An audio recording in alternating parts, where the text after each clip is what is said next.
Bem, nós estamos conversando com a psicóloga Leia Salles sobre saúde mental. Doutora Leia, eu lhe perguntei no bloco passado sobre a necessidade de um programa de saúde mental, principalmente neste período pós-Covid. Os estudos já comprovam que afeta substancialmente aquelas pessoas que foram acometidas da doença, aquelas pessoas que perderam amigos, entes queridos e coisas parecidas. Qual é a sua opinião a respeito disso? Olha, é de verdade que nós não temos um programa de saúde pública, né, ligado à saúde mental, como a gente tem um programa de saúde pública ligado à saúde orgânica. Nós temos um SUS, por exemplo. Nós temos as CAPs, né, nas cidades. Que é os centros de atendimento, centros psicológicos, né, de atendimento. Talvez não seja o suficiente para a demanda. Não, o CAPS, se eu não estou errada, o CAPS ele surgiu como um atendimento à patologia. Houve a dissolução dos manicômios. Isso. Né? Então, toda uma questão... Um tratamento ambulatorial, seria isso? Não deu conta. Né? Então, assim, o CAPS ele veio como uma solução, ou, digamos, um novo formato, né, para dar conta de pessoas que precisam, às vezes, de internação, porque a família não dá conta. Hospital, você vai operar em casa? Você vai fazer cirurgia em casa? Né? Então, a doença mental também tem um momento em que a pessoa precisa de internação. Né? Então, com a derrubada dos manicômios, né, digamos, a saúde pública teve que olhar para isso, se criaram os CAPs, né? Então, ele tem programas de internação, mas extremamente curtos, né? Mas ele é um serviço muito mais ambulatorial, ele tem oferecimento de psicoterapias, mas é tímido, digamos, para o volume. Né? A gente diz, por exemplo, a psicologia, o atendimento psicológico, ele realmente é elitizado totalmente. Né? Ele é uma classe ínfima de pessoas nesse país de miséria que nós estamos. Por que ainda é tão arraigado o preconceito contra doenças mentais? Da onde vem isso? Que não acontece com todas as demais doenças. Eu acho que isso é um processual, né? Uma coisa muito ligada ao valor que o mundo ocidental, né, se dá à competência psicológica, digamos assim, a competência mental. Né? E o contrário disso é a loucura, é perder completamente isso. Né? Então, ela andou e anda durante muito tempo no campo da vergonha, né? E da necessidade de esconder e de não se falar.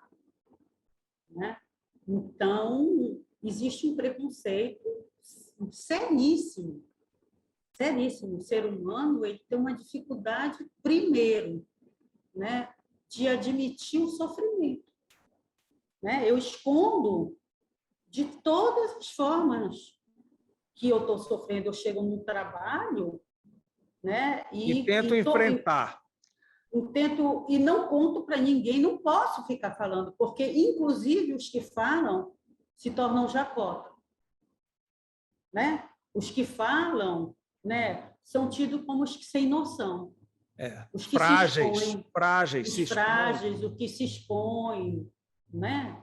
Então, o preconceito com o sofrimento humano, ele é considerável.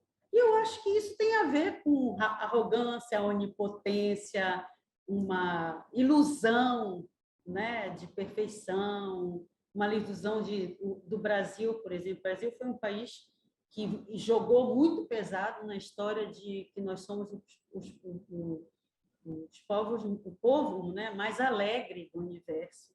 Aquele que, mesmo na maior da miséria, está dançando, curtindo futebol, negando totalmente. Eu vejo algum glamour ainda entre as celebridades. A maioria faz questão de anunciar que faz terapia. Mas o homem comum, não. Ele geralmente busca terapia depois de algum episódio, algum evento que tenham atingido, não é isso? Sim. Né? Não, é dificílimo uma pessoa... Uma perda de um parente, de um amigo... Ou alguma coisa que está atrapalhando profundamente a vida dele. Né? A consecução da vida dele. Ele já não está mais dando conta. Né? Mas, na psicanálise, eu acho assim, isso que você vê de glamour, você vê com psicanálise. Né? É legal dizer que eu estou... Né, que eu faço análise. Não digo eu faço psicanálise, eu faço análise. Né? Ah, mas tu faz porque tu tem problema? Não, porque todo mundo deveria fazer, porque isso é fundamental. Eu não tenho problema nenhum, mas eu faço análise. Eu vejo, ele se refere, segundo o meu analista, coisa assim, eles fazem questão de... É, uma coisa de glamour mesmo. Né? Mas o homem comum, não. Esse Não. esconde ao máximo possível. Né? Com certeza. A ida a uma terapia, a ida a uma análise, ele esconde no que puder, não fala nada.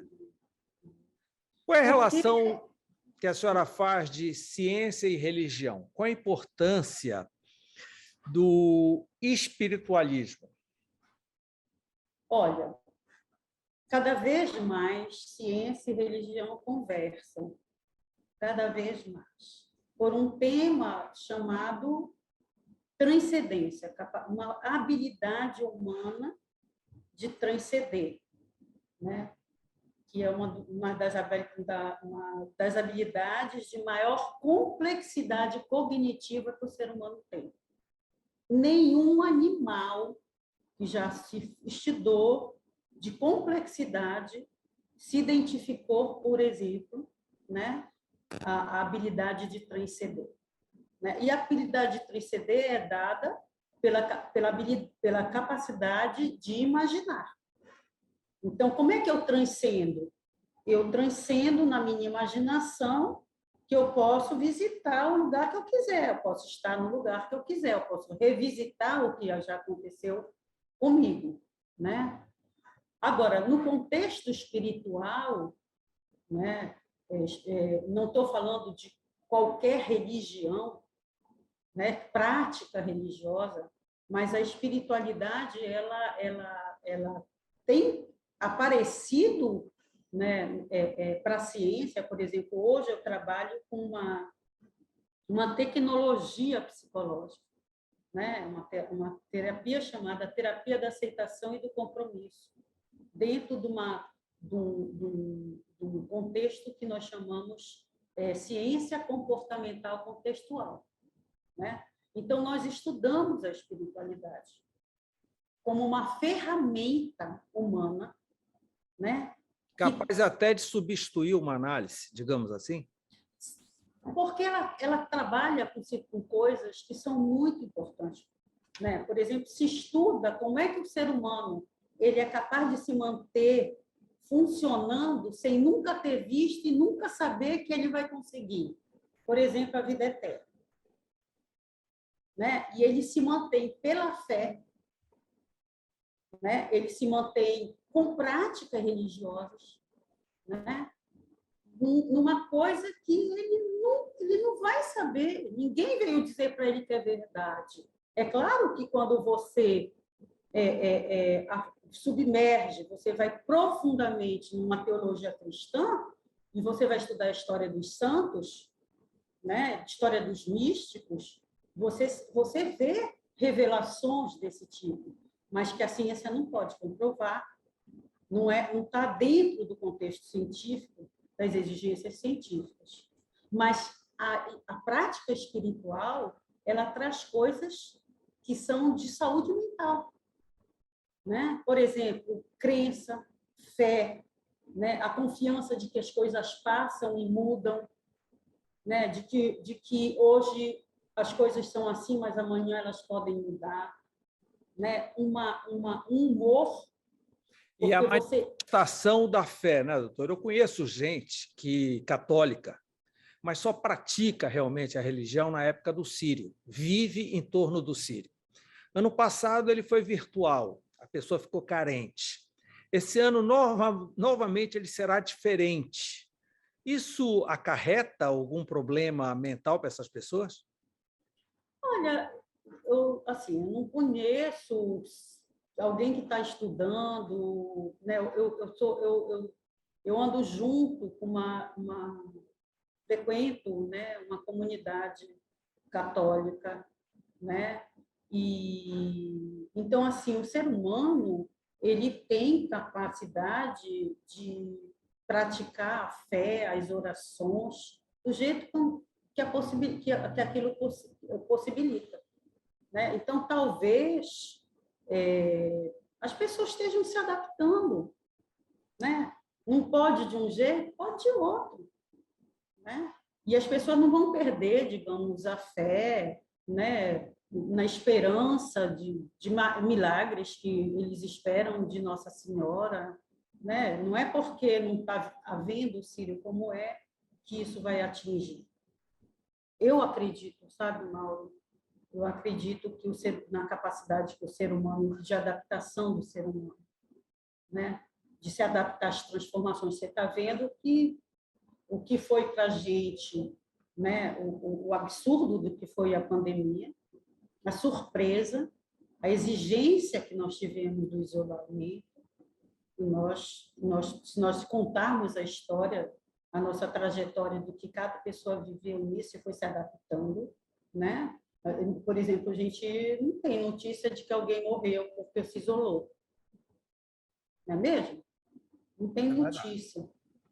Bem, vamos tratar agora de um outro assunto, além da saúde mental, que está em voga, que a mídia todo dia tem explorado: violência doméstica. Eu queria a sua opinião, queria saber, de repente, as causas e o que fazer. Bem, essa questão é histórica, né? É uma questão de luta de gêneros, né? Então, nós sempre vivemos numa sociedade onde o poderio esteve na mão dos homens. A gente já viveu momentos históricos onde a mulher é totalmente submissa. Não porque ela quer, porque ela é obrigada. Então, existem várias formas de camuflar. O que a gente sabe é que, historicamente, né, com a conquista da mulher por direitos, foi tirando direitos do homem, foi diminuindo privilégios masculinos, né? Então, assim, a gente sabe que o homem, o Brasil eu não sei se o Brasil é um país que é o vencedor de depressão, ansiedade, mas de machismo, nós sabemos que a América Latina, né, é um representante significativo. Então, assim, o que eu entendo que na pandemia, eu posso lhe falar isso por informações, né, de clínica, o que a gente viu é que nem todo ser humano se isolou. Veja, o ser humano voltou para a casa dele. O ser humano teve que conviver mais de uma forma que ele não está convivendo. Eu sempre brinquei que o mundo estava montado, ultimamente, com várias rotas de plano de fuga, né? A casa não estava legal, eu ia para o shopping, eu ia para um cinema, eu ia encontrar meus amigos, eu Tinha ia que dar para um o jeito. clube, né? Eu voltava para todos os lugares, menos para minha casa. Quando eu vinha para minha casa, eu já tinha que voltar melhor. Eu já tinha que dar o meu jeito de voltar melhor. E a pandemia, né? Ela obrigou, né? As convivências mais acirradas. Né? Então, por exemplo, já é dado estatístico de quantidade de pessoas que se separaram, de relações que acabaram, né? que terminaram, pessoas que nunca conseguiram se separar, conseguiram se separar na pandemia. Né? Então, não houve, para certas pessoas, não houve um isolamento. Né? Então, eu acredito, né, que, digamos assim, o conflito ficou acirrado demais. E a violência doméstica de pais com filhos? Isso é mais escondido ainda. Né? Porque eu acho que nós estamos num momento, né, onde aquilo que parece que era normal, né, e direito, né, coisa assim concedida como possibilidade, foi questionada. Um pai, ele tem autoridade sobre uma criança, ele é um provedor de uma criança, mas isso não dá o direito dele ser um espancador. Né? Então, aos olhos públicos, né, você você não faz mais isso publicamente, você não bate numa criança, você não bate numa mulher publicamente. Né? Mas no interior de uma casa, nós não temos Tem ninguém olhando, é o problema. O que acontece é muita denúncia. Aumentou bastante. Bem, agora está mais fácil também de denunciar, né? Coisa que no passado... Nós temos um conselho tutelar, né? Nós temos a delegacia das mulheres, né? Então, nós temos mais órgãos fiscalizadores e acolhedores da causa. É verdade. Né? Isso já está dito que não dá o direito.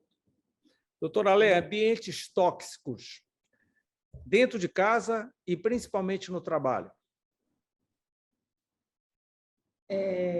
Eu diria que a toxicidade ela está no excesso de julgamento, né, que os seres humanos fazem um do outro. Né? Então, o tóxico é aquele que está sempre te colocando para baixo e desacreditando de ti ou fazendo bullying com você. Né? E nós somos seres de alta complexidade. Né? Então, tem pessoas que se alimentam disso, que precisam estar num ambiente tóxico, precisam dessa toxicidade, né? Para manter a posição da vitimização e ali ganhar coisas também. Então, as coisas não são tão simples. Não existe só o algoz, né? Existe a vítima que se aproveita de alguma maneira dessa situação. Né? Então, nós somos seres extremamente complexos. Né? Por isso que não existe uma única versão de coisas. Quando a gente trabalha em clínica, você vê isso o tempo todo, você escuta um, escuta outro, e você é capaz de compreender, né, a razão de um e a razão do outro. Né? Então, mas a toxicidade, ela vem muito por essa necessidade que alguns seres humanos têm de ter o outro menor que eles, né? Diminuir a pessoa. E a violência com as minorias? Minorias homoafetivo, racismo... Isso é outra coisa que em termos sociais, público, digo social, eu digo na via pública, né?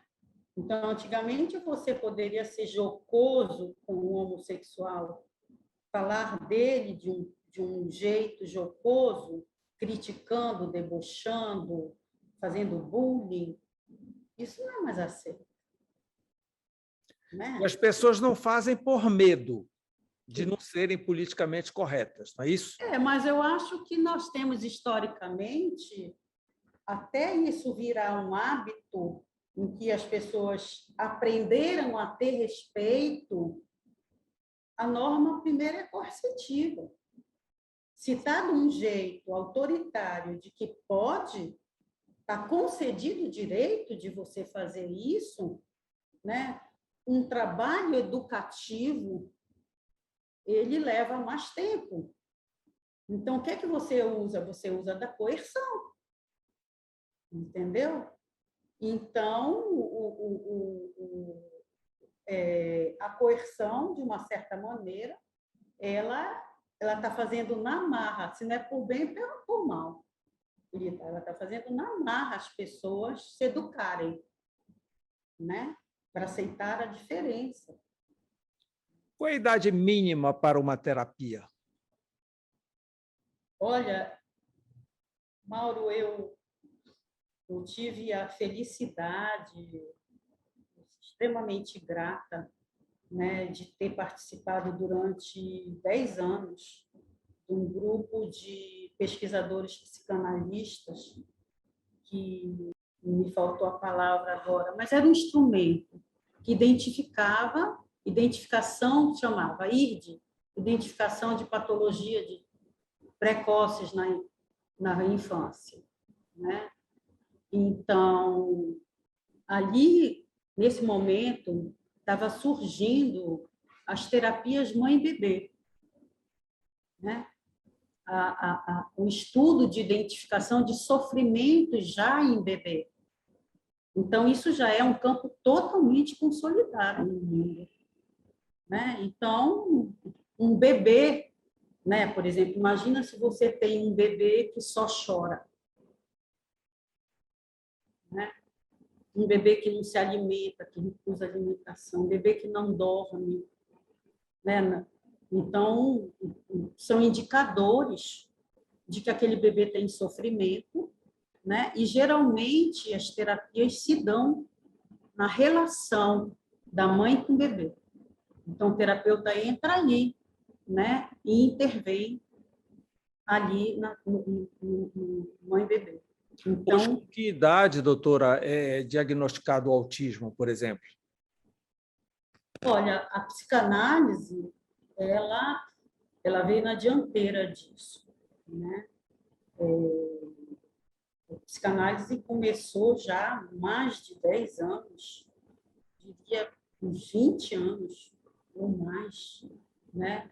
A identificar o autismo ainda entre 3 e 6 meses, porque ela identificava pela dificuldade que o bebê tinha de sustentar o olhar na mãe, né? Porque você sabe que muitas das primeiras interações se dão pelo olhar, né? Pelo olhar no rosto, pela interação do rosto.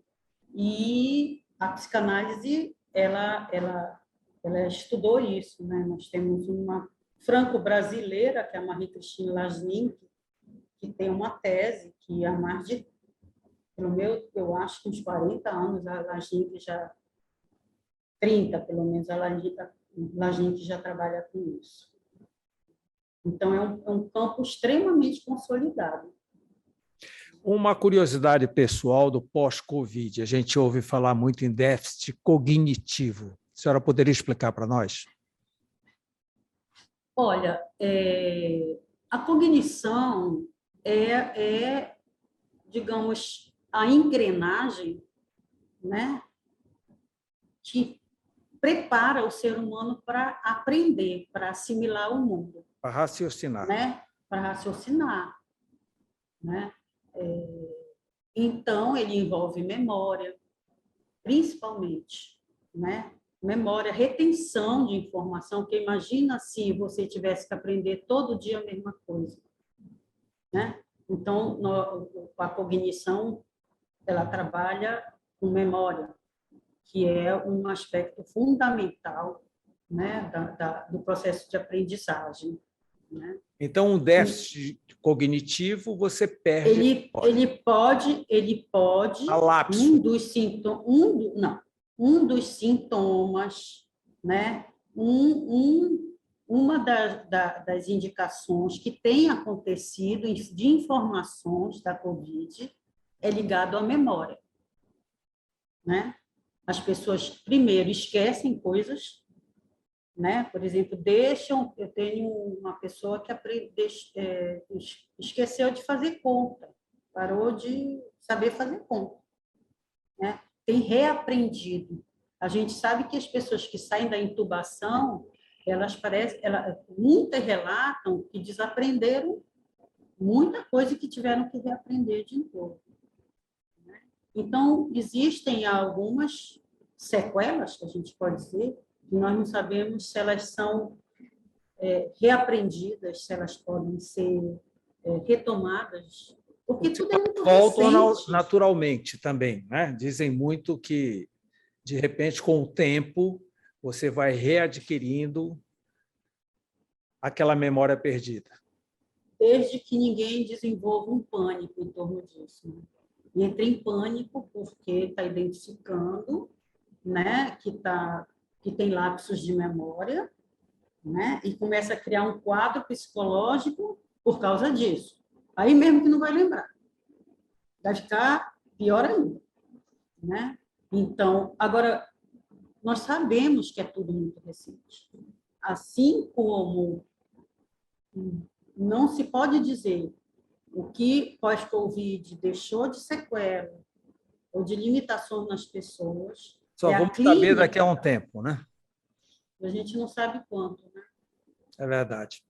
Doutora Leia Salles, muito obrigado por essa consulta pública tão extensa e tão completa. A senhora tirou várias dúvidas desse momento que se fala muito de saúde mental. Parabéns pelo seu trabalho e, mais uma vez, obrigado pela entrevista. Bem, Mauro, eu queria novamente agradecer e achei interessante essa história de consulta pública, né? Isso a gente chama, sabe como a gente chama isso? O que a gente faz psicoeducação. A gente informa as pessoas desse campo tão desconhecido, né? E acaba sendo até parece uma consulta, mas são coisas que, quando você perguntou de prevenção, é isso que a gente está dizendo. Isso ajuda, doutora, ajuda a acabar com o preconceito em torno da psicologia de modo geral, né? Sim. À medida que ela se torna mais explicativa, mais pública, mais tranquila, as pessoas vão assimilando melhor. Nós não somos loucos, a gente sofre. Muito obrigado, boa noite. Tá bom, obrigada, Mauro, um abraço. Tenho certeza que você gostou do programa de hoje e convido logo para que na próxima segunda-feira, às 10 da noite, você nos acompanhe novamente. Estaremos no ar. Boa noite.